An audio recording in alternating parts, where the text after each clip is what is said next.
All right, let's get to it. Welcome to another edition of No Pump Fake Sports. I'm your host, Passport T. Let's talk a little Clippers basketball. Man, the season is upon us again. It seemed like the off season was forever.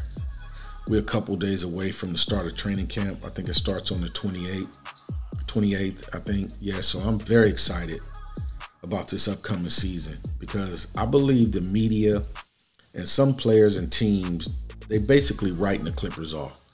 They think the Clippers won't even make the playoffs. I don't view it like that, not at all.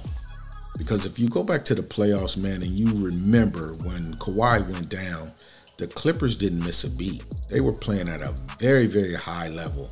It was just other players were allowed to step in and, make their presence felt. So we didn't fall from grace, so to speak, like everybody thought we were. And I believe this upcoming season is going to be a little bit of the same. But what I want to talk about on this video is who do you think will have the biggest impact out of these three? Luke Kennard, Eric Bledsoe, or Terrence Mann? In my humble opinion, I think it's going to be TMan. I just think TMan is ready to explode. His game is progressing, man, under Paul George and under Kawhi Leonard. You can see him mastering that mid-range. The kid can shoot the three-point shot at a very high clip, and he plays defense out of his mind. I just think out of the bunch, he's the most ready to go. Yeah, I'm just very excited about T-Man. He slashes to the basket really well. When there's nothing there, he'll kick the ball out to the open man. His game is just nice, man, especially to be so young. I think he's only 24, 25. And he plays like a vet already. So, I'm very excited about T-Man. I think he'll be the best of the bunch, like I said. And, in the offseason, we didn't go crazy. We brought in a couple guys, Justice Winslow, who I'm very excited about as well, because I think he plays defense at that high level like T-Man. Even, matter of fact, Justice Winslow played defense at a higher level than T-Man. So I'm very excited about him. We brought in him. We brought in Eric Bledsoe via the Patrick Beverly and Rondo trade. And, people were down on Eric Bledsoe over the last few years. Traded him from Milwaukee down to the Pelicans, from the Pelicans to the Grizzlies. And that allowed us to, get him in that trade.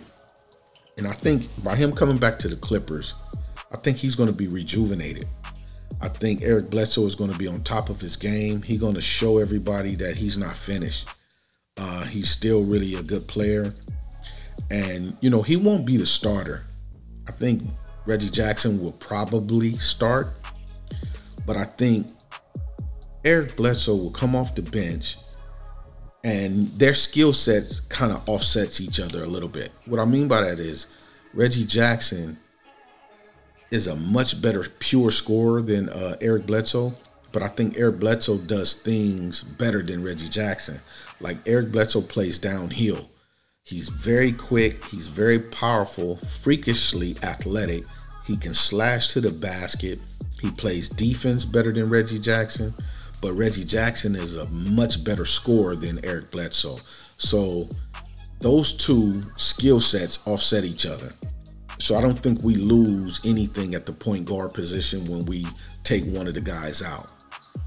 So I think Eric Bledsoe going to come back in this season for the Clippers, and he's going to be rejuvenated. We're going to see a very good Eric Bledsoe. And the last guy on the list is Luke Kennard. I was very excited about Luke when the Clippers picked him up because he had that type of game. And don't get me wrong, I don't want people to kill me in the comment section. I'm not saying he's JJ Redick, but what I'm saying is he can shoot the three-point shot at a very high clip, I think over 45%. So he can shoot it like the best of them in the entire league. He's a very good playmaker. He moves without the ball really well. His only problem is he doesn't play defense at a high level. But players like him are good in the playoffs. They good when you down by a lot of points and you need to catch up. You bring a guy in like Luke Kennard and he'll get you instant buckets because he's a spot shooter. He can hit it. You know what I mean? So I think he'll be very good for the Clippers in certain roles. He lost confidence in the season, and he found himself at the end of the bench. But when it came to the playoffs is when you saw Luke Kennard step up big time. In each one of the series, you know, in spots he came in and did his thing. You know, I think people were down because, you know, like I said, throughout the season, you know, he just lost confidence. So people were, you know, wanted him to get traded. They wanted to get rid of him by the end of the trade deadline. But I think this coming year, out of the three, he's going to have the most to prove. So I think we're going to see a very, very good version of Luke Kennard.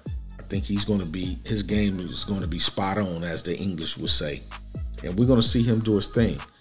He won't be a starter, so he don't have to have that type of pressure on him.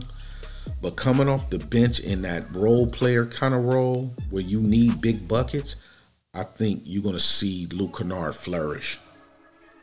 But if you force me to put my finger on it, I think Terrence Mann will be the best of the young guys throughout the entire Clippers roster. But yeah, man, that's all I really have on this topic, man. I want to hear from you guys, though. Leave in the comment section. Tell me what you think. Do you think TMan would be the best, or do you have it another way out of the three? Or maybe somebody else on the bench like Justice Winslow or the young guy BJ Boston or one of the other kids. You know, leave your comments in the comment section. Hit that subscribe button, the like button, the bell icon so you can get all the notifications. This has been another edition of No Pump Fake Sports. I'm your host, Passport T, and I'm going to see you guys on the next one. Peace.